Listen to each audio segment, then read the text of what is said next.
So hello friends, welcome back to my YouTube channel. So friends, पिछली video में हमने क्या देखा था? पिछली वीडियो में हमने पेनिसिलिन के मैकेनिज्म को काफी अच्छे से समझा था। सेल वॉल की जो सिंथेसिस होती है वो कैसे होती है, और वो पेनिसिलिन और सेल वॉल एक्टिव एजेंट जो होते हैं वो कैसे काम होता है, हमने काफी डिटेल में अच्छे से देखा था। ओके। एक बात और मैं आप सभी को बताना चाहूंगा कि ये जो वीडियोस हैं, क्लासेस जो मैं ले रहा हूँ, वो जीपैट पॉइंट ऑफ व्यू से ले रहा हूँ, है ना। कि जो आपका ग्रेजुएट फार्मेसी एप्टीट्यूड टेस्ट रहेगा, तो ताकि हम उसको टारगेट कर सके, है ना। इसलिए मैं आपका बेसिक बेसिक इसमें कवर कराने की कोशिश कर रहा हूँ, ना कि आपके सेमेस्टर एग्जाम के लिए आपको बताने की कोशिश कर रहा हूँ कि उसमें कैसे आप थ्योरी लिख सकते हो। नहीं, वो सब हम यहाँ डिस्कस नहीं कर रहे। इसमें हम क्या करते हैं, आपका कॉन्सेप्ट, फैक्ट और आपका बेसिक अच्छे से क्लियर करते हैं। ओके, ना कि थ्योरी एग्जाम की प्रिपरेशन करवा रहे हैं। ओके, सो इसलिए हमारे जो वीडियोस रहते हैं काफी ब्रीफ में, शॉर्ट में और अच्छे से डेप्थ में ली जाती है। ओके, तो फ्रेंड्स, पिछली वीडियो में हमने अपना मैकेनिज्म ऑफ एक्शन कंप्लीट कर लिया था। सो इस वीडियो में हम क्या डिस्कस करने वाले हैं?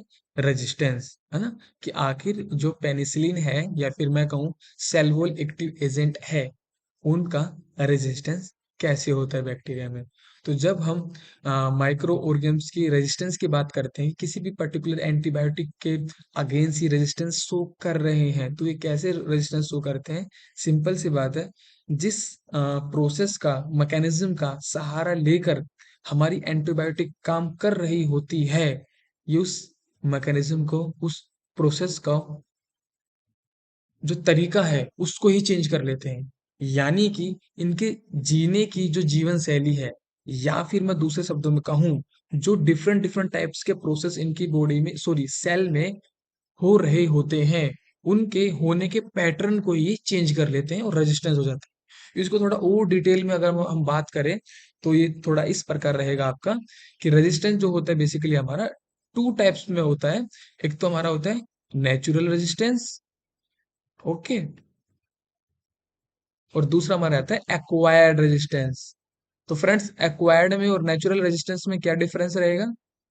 सो फ्रेंड्स, नेचुरल तो हमारा जो स्टार्टिंग से ही नेचर, प्रकृति ने ही उनको ये ब्यूटीफुल मैकेनिज्म दिया है, एंड माइक्रो ऑर्गेनिम्स को, माइक्रोब्स को, बैक्टीरिया को, पैथोजेंस को, कि वो खुद को उन पर्टिकुलर टाइप की एंटीबायोटिक से प्रोटेक्ट करने में सक्षम है, कैपेबल है ना।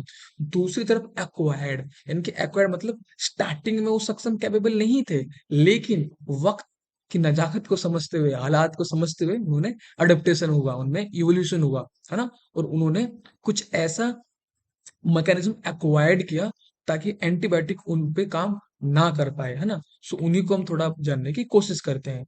देखो फ्रेंड्स, नेचुरल को पहले ध्यान से देखते हैं।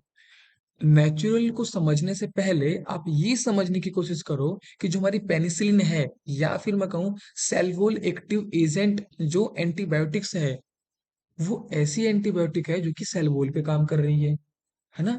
तो अगर नेचर में कोई ऐसा पैथोजन, माइक्रोबैक्टीरिया या वायरस या फंगी, कोई ऐसा ऑर्गेनिज्म है जिसके पास सेल वॉल है ही नहीं, तो वहां ये काम नहीं कर पाएगा, राइट। तो उसमें हमारा नाम जो पहले आता है, वो आता है माइकोप्लाज्मा का। ओके, माइकोप्लाज्मा का, जिसके पास सेल वॉल नहीं होता। उसके बाद अगर मैं बात करूं, तो दूसरे पे नाम आता है ह्यूमन सेल का। हमारे हमारी जो सेल्स होती है उनकी भी सेल वॉल नहीं होती, बल्कि सेल मेम्ब्रेन होता है। Okay, human cell. तो ये हमारे टू टाइप्स के हमने अभी सेल्स के बारे में या जानने की कोशिश की। अब देखो तीसरा तीसरा रेजिस्टेंस, तीसरा पॉइंट, उसमें क्या है? हमारी जो एंटीबायोटिक है, पेनिसिलिन या फिर सेल वॉल एक्टिव एजेंट, वो ऐसी सेल वॉल पे काम कर रही है जो कि पेप्टिडोग्लाइकन से मिलकर बनी होती है, पेप्टाइड से और कार्बोहाइड्रेट से, है ना। हमारी सारी की सारी जो सेल वॉल एक्टिव एजेंट्स है, बेसिट्रासिन, वैंकोमाइसिन, पेनिसिलिन, वो सब उसी पे काम कर रही है, ऐसी सेल वॉल पे जो कि पेप्टिडोग्लाइकन से मिलकर बनी होगी। तो अगर नेचर में कोई ऐसा पैथोजन होगा जिसकी सेल वॉल पेप्टिडोग्लाइकन से मिलकर नहीं बनी होगी, तो ये उस पे काम नहीं कर पाएगा, राइट। तो उसमें हमारे पास एग्जांपल हो जाएगा फंगी का। ओके, क्योंकि फंगी की जो सेल वॉल होती है वो किससे मिलकर बनी होती है? काइटिन से मिलकर बनी होती है। तो ये उस पे भी काम नहीं कर पाएगा। ओके, उसके अलावा हमारा है अगला माइको बैक्टीरिया। माइकोबैक्टीरिया क्या होता है? माइकोबैक्टीरिया में आपका आता है टीबी, ट्यूबरकुलोसिस बैक्टीरिया, है ना? तो इसकी जो सेल वॉल होती है, सबसे जो टॉप मोस्ट जो लेयर होती है, वो मिलके बनी होती है माइकोलिक एसिड से। तो इस पे भी काम नहीं कर पाएगा, क्योंकि यहाँ पे भी हमें पेप्टिडोग्लाइकेन देखने को मिला। और जो सबसे डेंजरस है वो है क्लैमाइडिया। क्लैमाइडिया, अब इसका ऐसा क्या वो है, इसका इस पर हमारी एंटीबायोटिक काम इसलिए नहीं कर पाएगी कि क्लैमाइडिया को जो रिप्रोड्यूस जो करते हैं, ये रिप्रोड्यूस करते हैं ह्यूमन सेल के अंदर। अब जब ह्यूमन सेल को ही क्रॉस नहीं कर पाएगी एंटीबायोटिक पेनिसिलिन वगैरह, तो क्लैमाइडिया तक पहुंच कैसे पाएगी? तो इस तरह क्लैमाइडिया भी बड़ी खूबसूरती से इन एंटीबायोटिक से बच के निकल गया। तो ये हमारे कुछ ऐसे वायरस भी एक एग्जांपल हो गया, वायरस पे भी काम नहीं कर पाएगी, है ना? सिक्स पे वायरस भी कर सकते हो, है ना?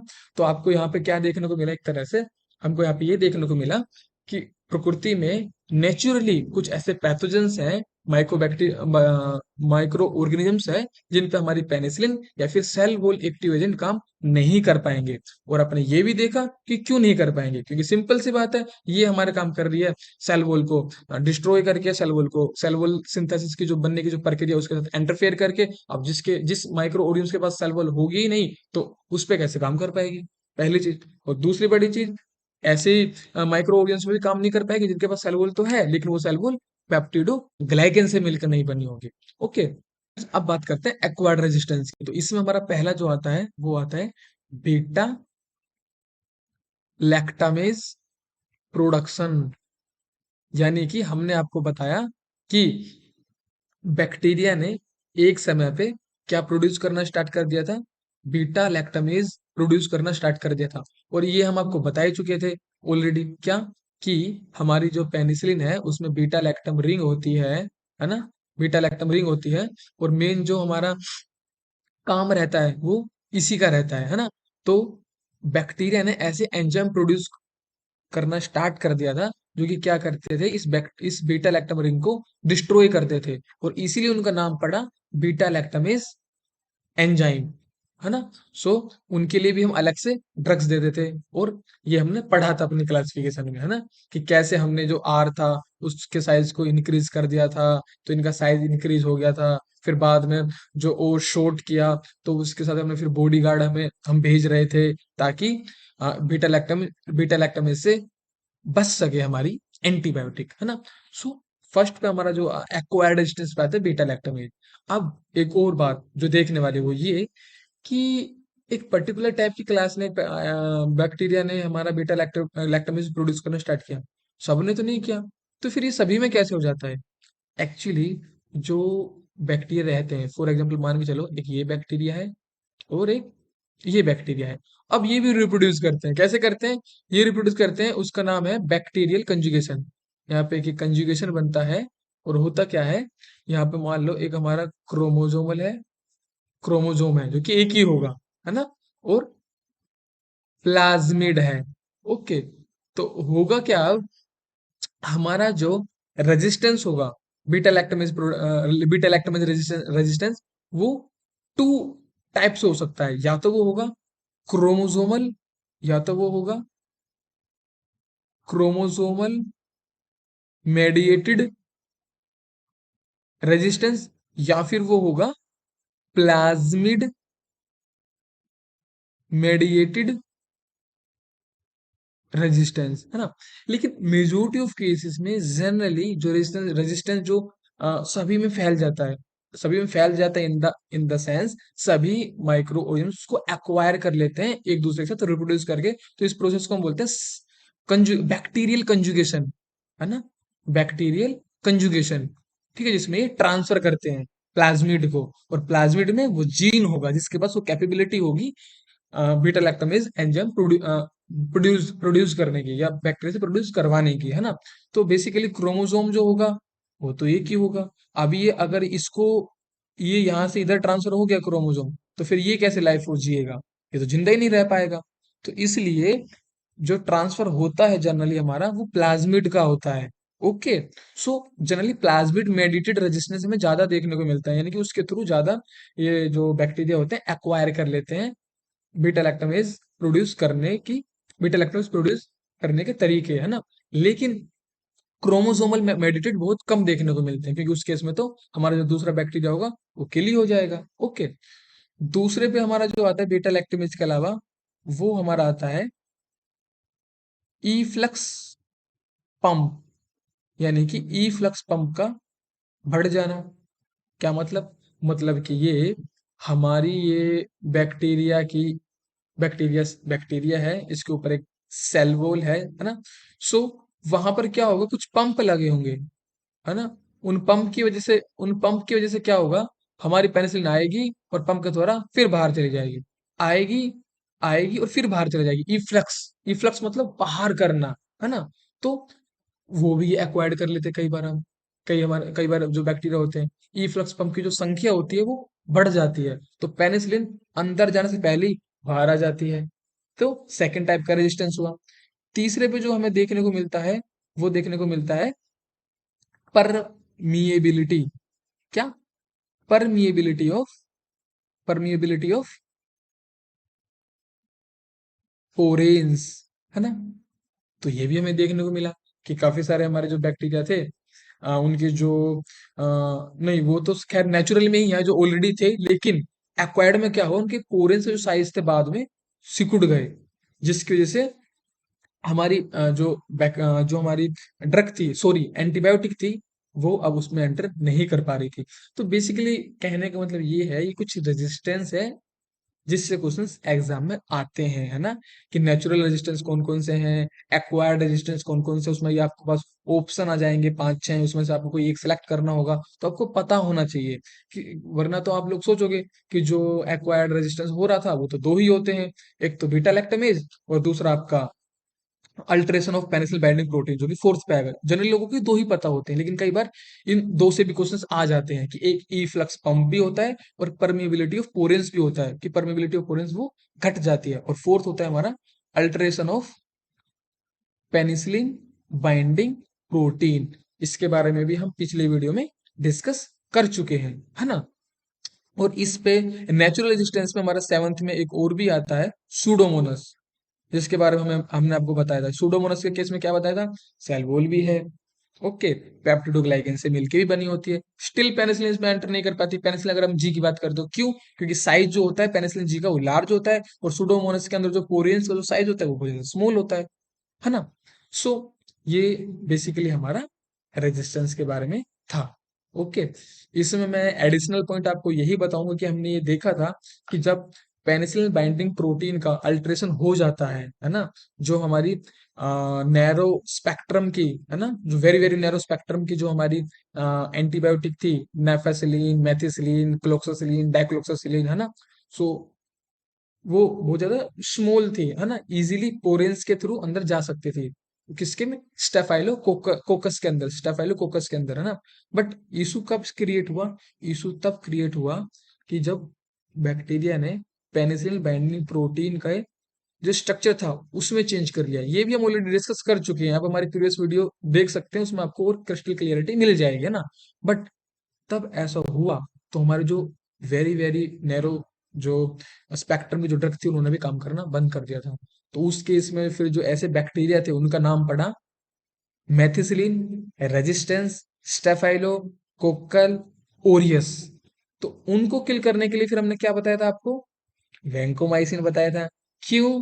क्योंकि वैंकोमाइसिन इस स्टेप से पहले वाला जो स्टेप है उसके साथ इंटरफेयर करता है। कैसे? हमने ये भी डिस्कस किया था कि जब सेल वॉल बनती है बैक्टीरिया की, है ना, तो एक यूनिट हमारी पहले से ऊपर प्रीवियसली बनी हुई होती है, जब दूसरी यूनिट जाती है हमारी बेसिक यूनिट नैम और नैक से मिलकर जो बनी होती है ना, तो उससे जुड़ने के लिए जो रिएक्शन होती है उसका हमने आपको क्या नाम बताया था, ग्लाइकोसाइलेशन, है ना, ग्लाइकोसाइलेशन। और जो एंजाइम उसमें यूज हो रहा था उसका क्या नाम था, उसका नाम था ट्रांस ग्लाइकोसाइलेज। तो होता क्या था, उस एंजाइम के साथ बाइंड करता था हमारा वैंकोमाइसिन, और वो उस स्टेप को होने ही नहीं देता था। यानी कि हमारी एक जो नैम नैग यूनिट है वो दूसरी नैब नैग यूनिट से बाइंड ही नहीं हो पाती थी, वो हमने देखा था। लेकिन कहानी सिर्फ यहीं तक नहीं थी। ट्विस्ट कहानी में कब आया, जब उन्होंने इस ट्रांसग्लाइकोसाइलेज एंजाइम के स्ट्रक्चर को भी चेंज कर लिया, है ना। तो क्या हुआ, बैक्टीरिया जीत गए? नहीं, कहानी यहीं भी यहाँ भी खत्म हुई। फिर जो साइंटिस्ट थे वो फिर से नई ड्रग के साथ आए, जो कि सिप्रोफ्लोक्सासिन और फ्लोरोक्विनोलोन्स थे। तो वो कैसे काम करते थे, वो बैक्टीरिया को मजबूर करती थी कि जो बैक्टीरिया के जो एंजाइम्स थे वो उसी के डीएनए को फ्रेगमेंटेड कर देते थे, डाइजेस्ट करते थे। एंटीबायोटिक उसके डीएनए को फ्रेगमेंट नहीं करती थी बैक्टीरिया, बैक्टीरिया को खुद इटसेल्फ ऐसे एंजाइम प्रोड्यूस करते थे कि उन्हें खुद के ही डीएनए को फ्रेगमेंटेड कर देते थे और किल हो जाते थे।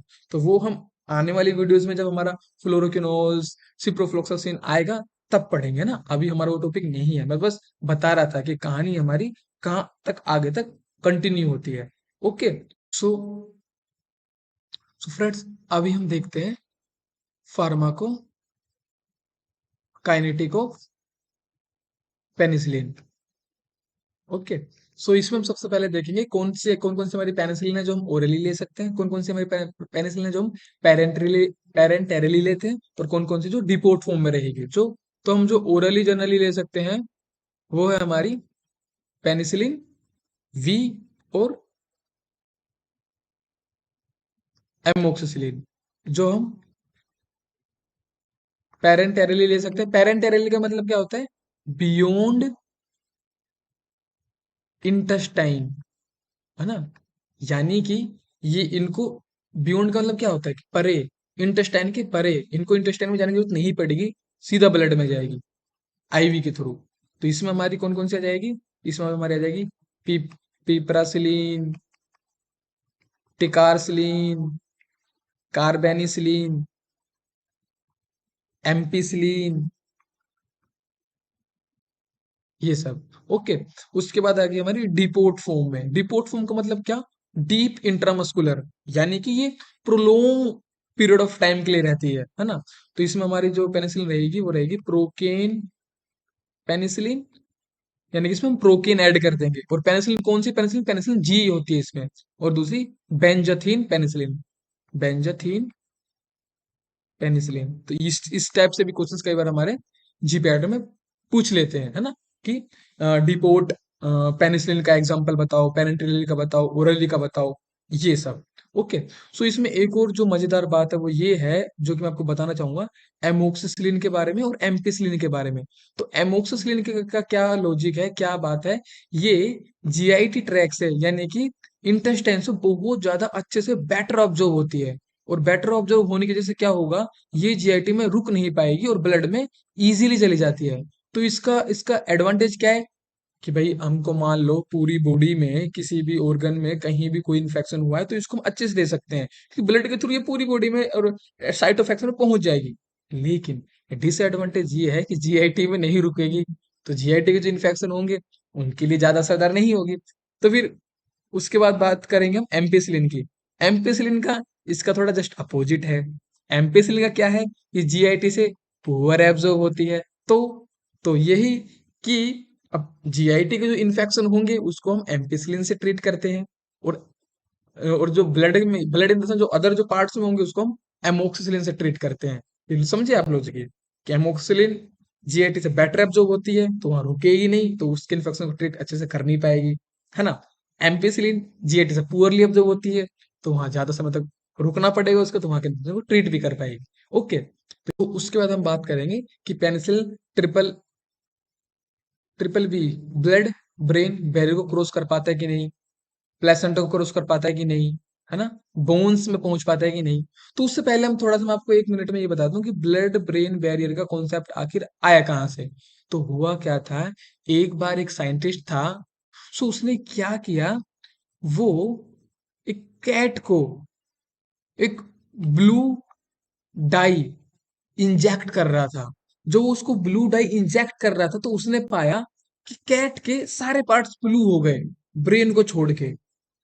तो जब उसने इसको और गहराई से समझने की कोशिश की तब उसने पाया कि कुछ तो ऐसा बैरियर है, यानी कि वो इंजेक्ट कर रहा था ब्लड में उस डाई को, है ना, और ब्लड से पूरे ऑर्गन में, पूरे बॉडी पार्ट्स में वो रीच हो रही थी, लेकिन ब्लड से ब्रेन के पास वो डाई नहीं पहुंच पा रही थी। तो ब्लड और ब्रेन के बीच में कुछ तो बैरियर होगा, जिसकी वजह से हमारी जो डाई है वो नहीं जा पा रही है। तो उसी को आगे चलकर नाम दिया ब्लड ब्रेन बैरियर। तो ये बैरियर ऐसा है जिसको सभी डाई, सभी कंपाउंड, सभी ड्रग्स क्रॉस नहीं कर पाती। कुछ कर पाती है तो कुछ नहीं कर पाती। जो हाईली लिपोफिलिक होती है सिर्फ वही कर पाती है। और ऐसा क्यों?